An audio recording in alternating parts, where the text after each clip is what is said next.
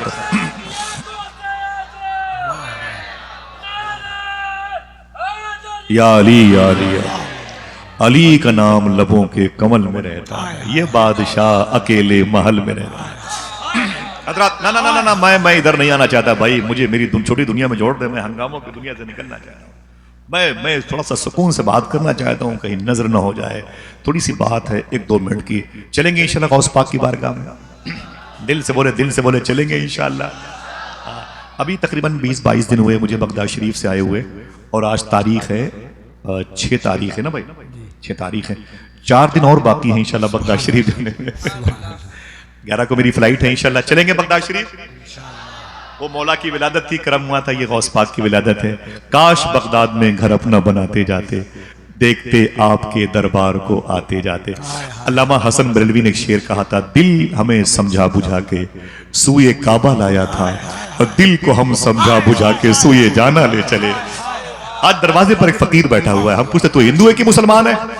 ہم اس سے پوچھتے تو ہندو ہے کہ مسلمان ہے؟ یہ اتھارٹی آپ کو کس نے دی ہے؟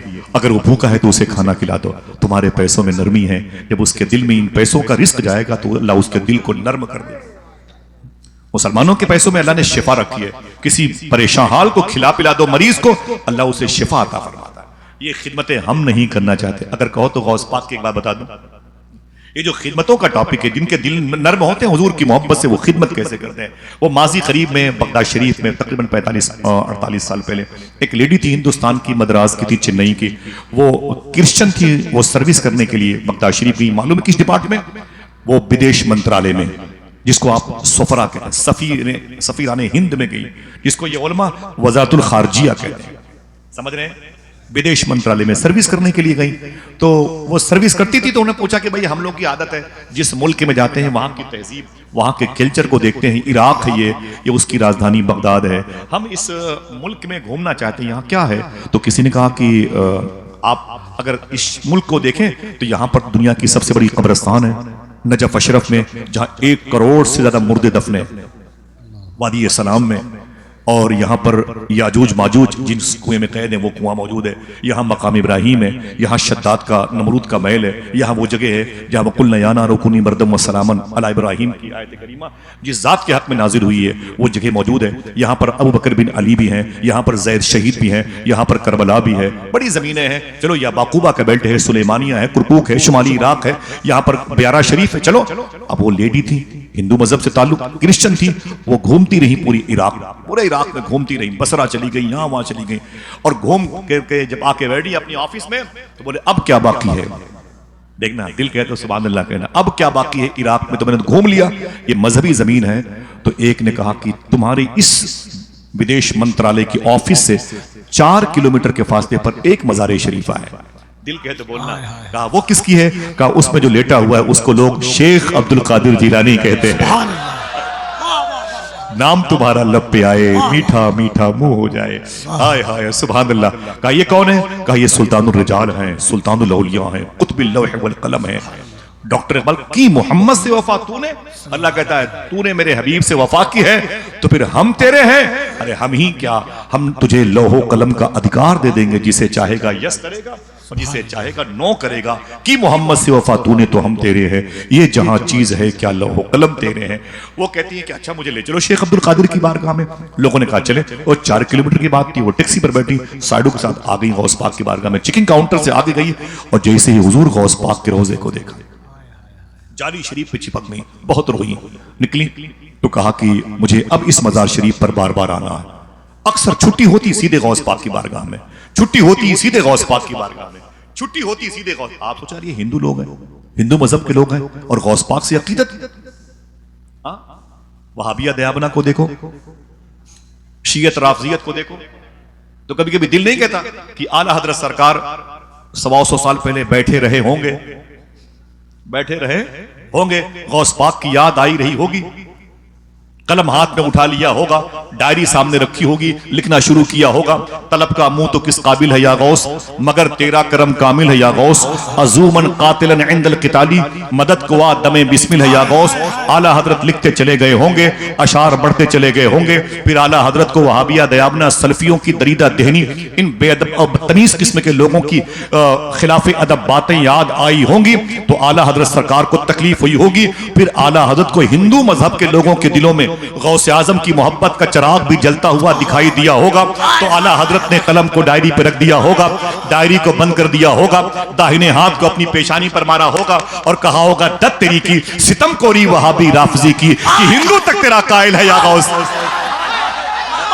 ستم کوری وہابی رافضی کی، کہ ہندو تک تیرا قائل ہے یا غوث۔ حضور غوث اعظم کی بارگاہ سے ہندو مذہب کے لوگوں کا لگاؤ دیکھو آپ، 150 سال پہلے کہنا پڑا اعلیٰ حضرت کیونکہ غوث پاک سے محبت تو ہندو مذہب کے لوگ بھی کیا کرتے ہیں۔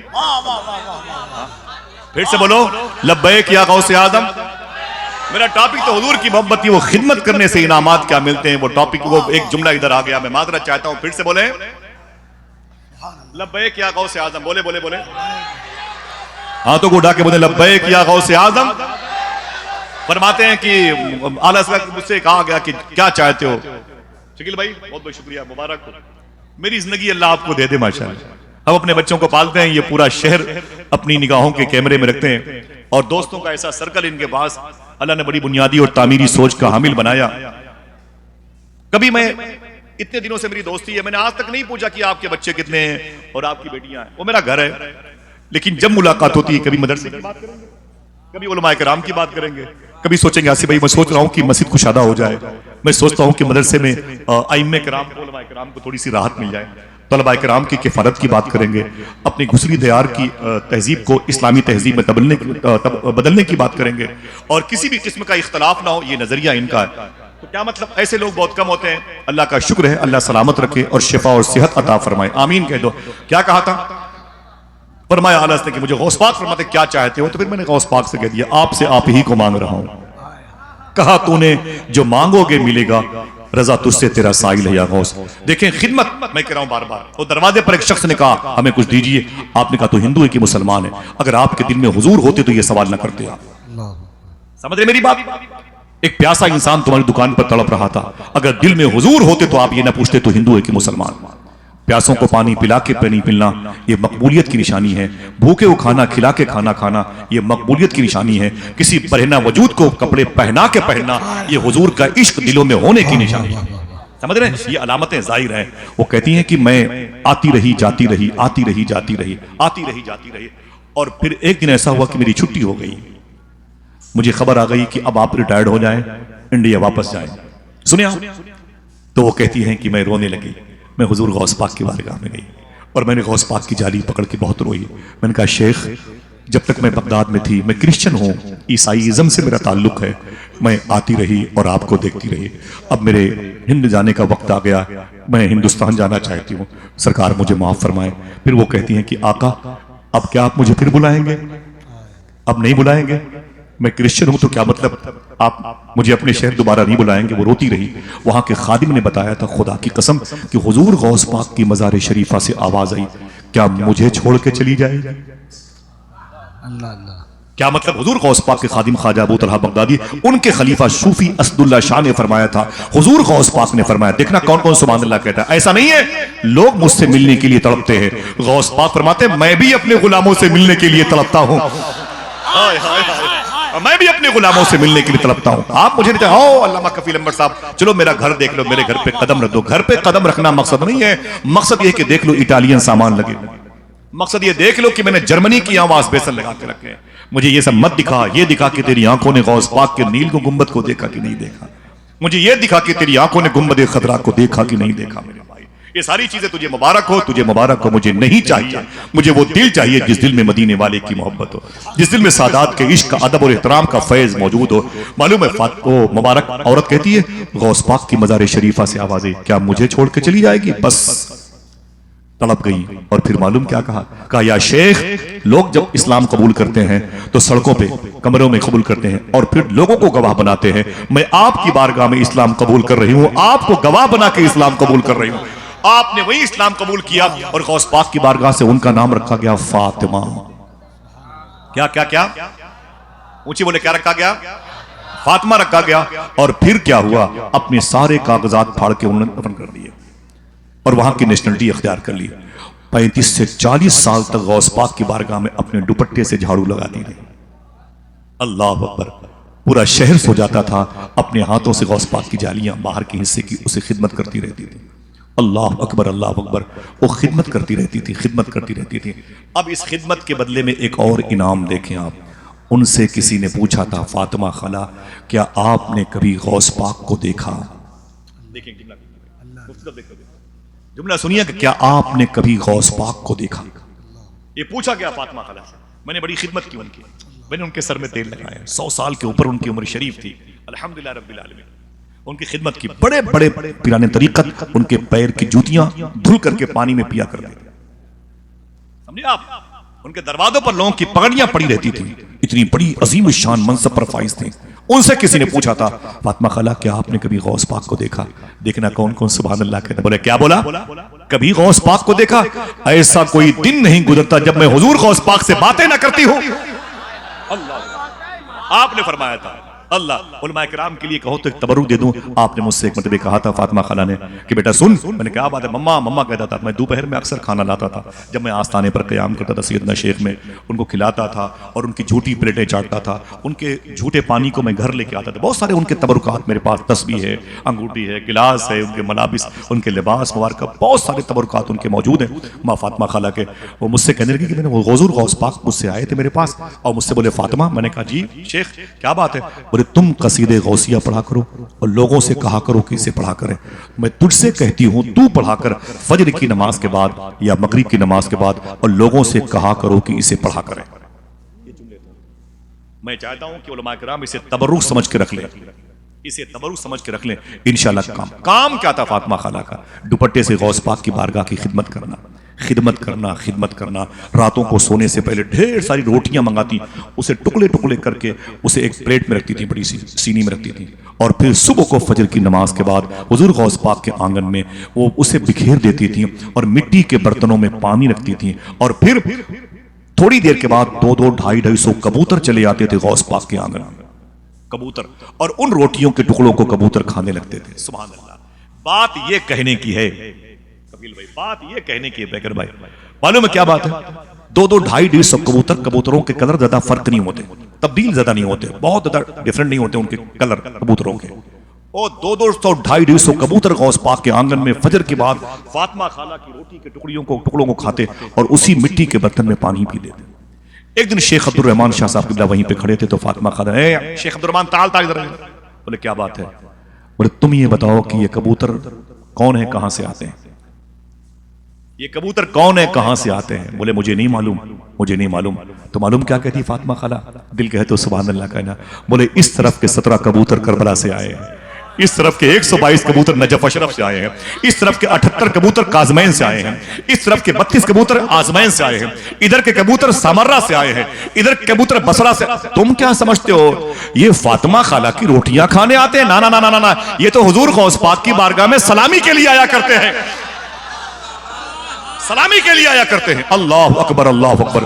یہ حضور فاطمہ خالہ کی بصیرت تھی جو اللہ تبارک و تعالیٰ نے خدمت کی وجہ سے ان کو عطا فرمائی تھی، سمجھ رہے ہیں آپ؟ اللہ میرا امام کہتا جو کام بڑے بڑے قطب نہیں کر سکتے حضور غوث پاک کے خادم اسے چٹکیوں میں کر دیا کرتے ہیں، سمجھ رہے ہیں آپ؟ یہ خدمت کا بڑا انعام ہے۔ کیا کہا تھا وہ شعر پھر سے یاد کرو کہ بڑے لطیف ہے نازک سے گھر میں رہتے ہیں، میرے حضور میری چشم تر میں رہتے ہیں۔ شکیل بھائی کا دباؤ تھا، ورنہ میرا تو قریب وقت ہو گیا، اور شکیل بھائی نے جو وقت دیا تھا 12 بجے تک کا، ابھی 15 منٹ باقی ہیں، لیکن میں اپنی گفتگو کو 5 منٹ میں بات ختم کر دوں گا، 10 منٹ کا وقت میں نعت خوانوں کو دوں گا انشاءاللہ۔ اس میں مجھے کچھ نظامت کا اشعار سننے ہیں، ٹھیک ہے؟ بہت ساری باتیں، میں معذرت چاہتا ہوں آپ بیچ میں مخل ہو گیا آپ کے سامنے۔ وہ جو حضور کا قیام جن دلوں میں ہے، وہ دل کون سا ہے؟ وہ دل کون سا ہے جس کے بارے میں کہا جاتا ہے بڑے لطیف ہیں نازک سے گھر میں رہتے ہیں، میرے حضور میری چشم تر میں رہتے ہیں، قیام ان کا نہ فرش زمین نہ عرش بری، وہ اپنے چاہنے والوں کے گھر میں رہتے ہیں۔ وعدہ کرو انشاءاللہ اپنے بچوں کو حلال کھلائیں گے، دل سے بولو انشاءاللہ اپنے بچوں کو حلال کھلائیں تو بچے بھی کھلانے والے بنیں گے، اپنے بچوں کو سچ بولنے کی راہ پہ لے آئے تو بچے سچائی کی راہ کے مسافر بننے والوں کی بھیڑ میں اضافے کا سبب بنیں گے انشاءاللہ۔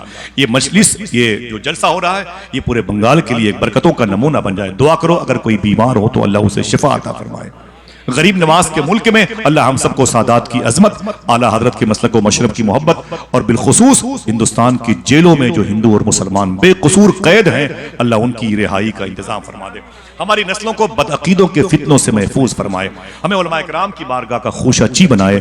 ایک جملہ سنیں، اگر بچوں کی اچھی تربیت ہوتی ہے تو رزلٹ کیسا ہوتا ہے؟ ہزارہ شریف میں غلام غوث، ایک غلام غوث صاحب کا نام آیا تو میری گفتگو ادھر چلی گئی، تھک گئے آپ لوگ؟